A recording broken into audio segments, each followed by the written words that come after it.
നമസ്കാരം. Welcome to my channel. ഞാൻ doctor Vini. ഒരുപാട് നാളായി ചാനൽ പൂട്ടിക്കിടക്കുമായിരുന്നു. ഇപ്പോൾ രണ്ടാമതൊന്ന് തുറക്കാനുള്ള ശ്രമത്തിലാണ്. എൻ്റെ സബ്സ്ക്രൈബേഴ്സ് വളരെ കുറവാണ്. ഞാൻ അത്ര കൺസിസ്റ്റൻ്റ് ഒന്നും ആയിരുന്നില്ല പോസ്റ്റ് ചെയ്യാൻ വേണ്ടി. അതിൻ്റേതായ കാരണങ്ങളുണ്ടായിരുന്നു. ഇപ്പോൾ ഞാൻ വരുന്നത് എന്നെ കുറേ നാളായിട്ടൊന്ന് അലട്ടിയിരുന്ന ഞാൻ ഒരുപാട് എന്താണിത് എന്ന് മനസ്സിലാക്കാൻ ശ്രമിക്കുന്ന ഒരു ഇഷ്യൂ ആണ്. കൂടുതലും എനിക്ക് മനസ്സിലാക്കാൻ പറ്റിയിട്ടില്ല. സ്ത്രീകൾ എന്തിന് സ്ത്രീകളെ തന്നെ ഒരുപാട് വെറുക്കുന്നു? നമ്മൾ സ്ഥിരം ചില പഴഞ്ചൊല്ലുകൾ കേട്ടിട്ടില്ലേ? ഒരു സ്ത്രീയുടെ ഏറ്റവും വലിയ ശത്രു മറ്റൊരു സ്ത്രീയാണ്. ഈ പുരുഷന്മാരെക്കുറിച്ച് എന്തുകൊണ്ട് ഇങ്ങനെയൊന്നും പറയുന്നില്ല? ഓക്കെ. സ്ത്രീകൾ തുടങ്ങുന്ന സംരംഭങ്ങൾ ഞാൻ ആരെയും ഇടിച്ച് താഴ്ത്തുകയല്ല. യെസ്, നല്ലോണം ചെയ്യുന്നവരുണ്ട്. പക്ഷേ കൂടുതലും അടിച്ചു പിരിയാറ്, പ്രശ്നങ്ങൾ. ഇപ്പോൾ നമ്മൾ കുടുംബശ്രീ ഈ വക കാര്യങ്ങളൊക്കെ നമ്മൾ തമാശ രൂപേണയാണെങ്കിലും കുറേ പ്രശ്നങ്ങൾ അവിടെയുണ്ട്.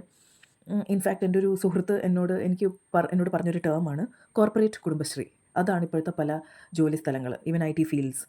Okay. So definitely competition, rivalry, ഞാനാണ് ഏറ്റവും കേമത്തി എന്ന് കാണിക്കണം. യെസ്, അതെല്ലായിടത്തും ഉണ്ട്. പക്ഷേ എന്തുകൊണ്ട് സ്ത്രീകളെ ഇങ്ങനെ വെറുക്കുന്നു? 2 മലകൾ തമ്മിൽ ചേരും, പക്ഷേ 4 തമ്മിൽ ചേരില്ല എന്നൊക്കെ എന്തിനാ പറയുന്നത്? ഇതൊക്കെ ഞാനിപ്പോൾ എടുത്ത് പറയാൻ കാരണം, ഞാൻ ഇപ്പോൾ ഒരു 50 വയസ്സിനോട് അടുക്കുകയാണ്.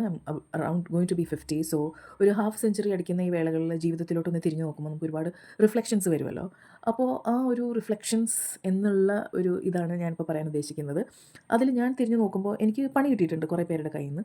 കുറേ പേര് ഞാൻ നല്ലോണം ട്രസ്റ്റ് ചെയ്തു. അവരൊക്കെ പണി തന്നിട്ടും പോയി. സ്വാഭാവികം. പക്ഷേ ഒരു ത്രാസിൽ വെച്ച് ഒന്ന് നോക്കിയപ്പോഴേക്കും എനിക്ക് കൂടുതലും പണി തന്നിട്ടുള്ളത് ലേഡീസാണ്. അതും അതും നിസ്സാരക്കാരൊന്നുമല്ല. അവരൊക്കെ വലിയ വലിയ പോസ്റ്റിലിരിക്കുന്ന ആൾക്കാർ, സ്ത്രീ നേതാക്കൾ എന്നൊക്കെ വേണമെങ്കിൽ പറയാം. സാധാരണ സ്ത്രീകളല്ല. അവരുടെ കയ്യിൽ നിന്ന് കിട്ടിയിട്ടുണ്ട്, അത് വേറെ കാര്യം. എന്നാലും നേരെ മറിച്ച് എനിക്ക് ഏറ്റവും വലിയ സപ്പോർട്ട്, അല്ലെങ്കിൽ ഏറ്റവും കൂടെ നിന്ന് ചങ്ക് എന്നൊക്കെ പറയുന്നതിലും സ്ത്രീകൾ പെടുന്നുണ്ട്. ആ സ്ത്രീകൾ വളരെ may be from the lower strata of society ഉണ്ട്. ഫോർ എക്സാമ്പിൾ, എന്നെ ഹെൽപ്പ് ചെയ്യുന്ന എൻ്റെ ചേച്ചി വളരെ കുറച്ച് നാളത്തേക്ക് ഒരു ഹിന്ദിക്കാരി എന്നെ ഒന്ന് സഹായിച്ചിരുന്നു. ഒരു ബംഗാളി കുട്ടി. ഇപ്പോഴും ഭാബി ഭാബി, അതായത് ഏടത്തി എന്ന് പറഞ്ഞാണ് അതെന്നെ വിളിക്കുന്നത്.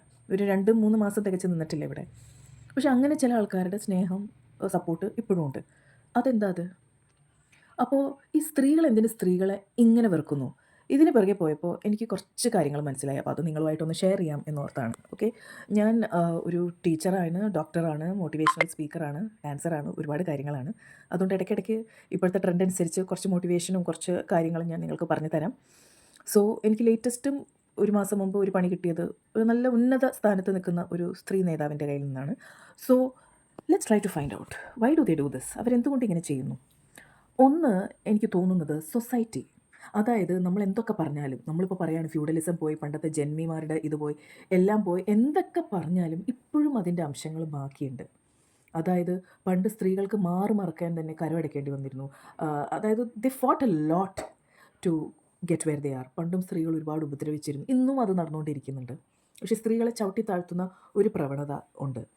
അതിൻ്റെ അംശങ്ങൾ ഇന്നും ബാക്കിയുണ്ട്. അതുകൊണ്ട് എനിക്ക് തോന്നുന്നു ഇന്നത്തെ ഒരു മോഡേൺ വുമൺ, അവൾ എത്ര സക്സസ്ഫുൾ ആണ് എന്ന് പറഞ്ഞാലും ചിലരുടെയൊക്കെ ഉള്ളിൽ ആ ഒരു ആ ഒരു തോട്ടുണ്ട്. ആ ഒരു ഇൻറ്റേർണലൈസ്ഡ് തോട്ട് ഇപ്പോഴും ഉണ്ട്. ഞാൻ സമൂഹത്തിൽ ചവിട്ടപ്പെട്ടവളാണെന്ന്. ചവിട്ടപ്പെട്ടവളെന്നൊക്കെ പറയാൻ ഐ എം വെരി സോറി. പക്ഷേ എനിക്കൊരു സെൽഫ് വർത്ത് ഇല്ല. എന്നെ ഒരു ആണിന് കൊടുക്കുന്ന അത്രയും റെസ്പെക്റ്റ് എനിക്ക് കിട്ടുന്നില്ല. ഇന്നും സൊസൈറ്റി എന്നെ വെറും ഒരു പെണ്ണായിട്ട് കാണുന്നു എന്നുള്ളൊരു തോട്ട് അവരുടെ മനസ്സിലുണ്ട്. ഒരു പക്ഷേ അവരുടെ ഗ്രാൻഡ് മദേഴ്സ്, അവരുടെ മദേഴ്സ് എപ്പോഴും സബ്മിസീവായിട്ട്, ഭയങ്കര ഡൊമസ്റ്റിക്കായിട്ട്, അതായത് വീട്ടിലെ പുരുഷന്മാർ പറയുന്നത് അനുസരിച്ച് ജീവിക്കുന്നവരായത് കൊണ്ടാകാം ഇവർക്കും ഉള്ളിൽ ആ ഒരു തോന്നൽ. എനിക്കും ആ തോന്നൽ ഒരുപാട് ഉണ്ടായിട്ടുണ്ട്. ഞാൻ പറഞ്ഞില്ലേ, ഞാൻ ഡോക്ടറാണ്. എൻ്റെ കുടുംബത്തിൽ നിന്ന് ആദ്യമായിട്ട് ഒരു BDS എടുത്ത ഒരാളാണ് ഞാൻ. പക്ഷെ അന്നും എൻ്റെ മനസ്സിൽ ആ ചെറിയ ഒരു ഇതുണ്ടായിരുന്നു.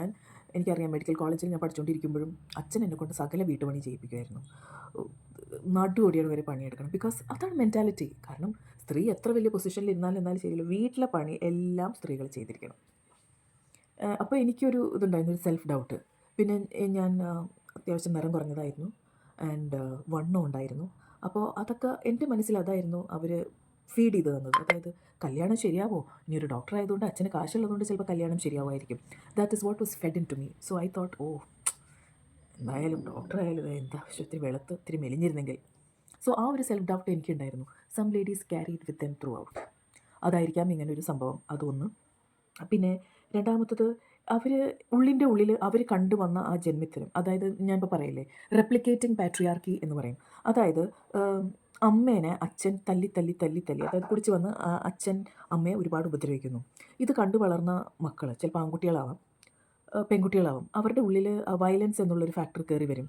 അത് പല രീതിയിൽ അവർ ഇപ്പോൾ ഈ മോൻ വലുതായി അവൻ്റെ ഭാര്യനെ തല്ലാം, അല്ലെങ്കിൽ ഈ മോള് ആ ഒരു കണ്ട ആ ഒരു ട്രോമ, ആ ഒരു അൺഹീൽ ട്രോമ വേറെ രീതിയിൽ ചിലപ്പോൾ അവൾ അവളുടെ കുട്ടികളെ തല്ലിച്ചതയ്ക്കാം, അല്ലെങ്കിൽ അവൾ ആ ദേഷ്യവും വെറുപ്പും വേറൊരാളുടെ അടുത്തേക്ക് കാണിക്കാം. സോ അവരുടെ ഉള്ളിലുള്ള ആ ഒരു ട്രോമ, അതായത് പല വർഷങ്ങളായിട്ട് നടന്നു വരുന്ന ഈ ഒരു പേട്രിയാർക്കി എന്ന് പറയുന്നത്, അതവർ വേറെ രീതിയിൽ ചെയ്യുന്നതാവാം. ഓക്കെ, അതുകൊണ്ടാണ് അവർക്ക് മറ്റ് സ്ത്രീകളോട് ദേഷ്യം, അസൂയ, വെറുപ്പ്, ഹോസ്റ്റിലിറ്റി എന്ന് പറയില്ലേ, ഇതൊക്കെ സംഭവിക്കുന്നത്. പിന്നെ അതുപോലെ തന്നെ ഞാൻ ഓർക്കുമ്പോൾ പണ്ടത്തെ കാലത്ത് സ്ത്രീകൾക്ക് വളരെ കുറച്ച് റിസോഴ്സസ് ഉണ്ടായിരുന്നു. അതായത് അവർക്ക് ഫ്രീഡം ഒന്നും ഉണ്ടായിരുന്നില്ല. അവർക്ക് ഒരു പക്ഷേ ഒരു ഭർത്താവാണ് വീട് നോക്കുന്നതെങ്കിൽ അയാൾ സാലറി കിട്ടിയിൽ നിന്ന് ഒരു തുച്ഛമായ എമൗണ്ട് വൈഫിനെ ഏൽപ്പിക്കും, എന്നിട്ട് പറയും വീട് കൊണ്ടുപോകാൻ പറയും. സോ അത് വൈഫിൻ്റെ റെസ്പോൺസിബിലിറ്റിയാണ് ആ ബഡ്ജറ്റിൻ്റെ ഉള്ളിൽ എല്ലാം നടക്കുന്നത്. So she will be under a lot of stress. കുട്ടികളുടെ ആവശ്യങ്ങളുണ്ടാവും, വീട്ടിൽ മുതിർന്ന ഇൻലോസിൻ്റെ ആവശ്യങ്ങളുണ്ടാവും, അല്ലാതെ ഉണ്ടാവും. പിന്നെ കുറ്റം മുഴുവൻ ഏൽക്കാനുള്ള ഒരാൾ സ്ത്രീ. സോ വളരെ ലിമിറ്റഡ് റിസോഴ്സസിൽ ഒരുപാട് കാര്യങ്ങൾ ചെയ്യണം. ഒരു ഗൃഹനാഥനെ സംബന്ധിച്ച് ശരിയാണ്, അയാൾ വീട് നോക്കണം, but he's earning, his wife makes sure that he has meals on time. അയാൾ പോകുമ്പോൾ അയാളുടെ കയ്യിൽ ചൂറ്റുപാത്രം കൊടുക്കുന്നു, അയാളുടെ വസ്ത്രങ്ങൾ ഇസ്തിരി ചെയ്യുന്നു, അയാളുടെ കാര്യങ്ങളൊക്കെ നോക്കും. സോ ഒരു ഗൃഹനാഥൻ ഡെഫിനറ്റ്ലി വലിയൊരു റെസ്പോൺസിബിലിറ്റി എടുക്കുകയാണെങ്കിലും ഒരു വീട്ടിൽ 4 ചുവരുകൾക്കുള്ളിൽ ഒതുങ്ങി ഇതെല്ലാം മാനേജ് ചെയ്യുന്ന ഒരു വൈഫിൻ്റെ ബുദ്ധിമുട്ട് ഹി ഡസൻറ്റ് അണ്ടർസ്റ്റാൻഡ്. സോ ആ ലിമിറ്റഡ് റിസോഴ്സസ് വെച്ച് ഇവർ ഒരുപാട് കഷ്ടപ്പെടണം. പിന്നെ ഡെഫിനറ്റ്ലി സ്ത്രീകൾക്ക് കൊടുത്തിരിക്കുന്ന ഒരു മാനദണ്ഡങ്ങൾ, ഒരു ആണിനെ സംബന്ധിച്ചിടത്തോളം അയാൾ എന്തോരം ഏൺ ചെയ്യുന്നുണ്ട്, അയാളൊരു വീട് വെച്ചോ, കുട്ടികൾ എത്ര, അതാണ് ഒരു ആണിനുള്ള ഒരു അസറ്റ്സ് എന്നൊക്കെ പറയുന്നത്.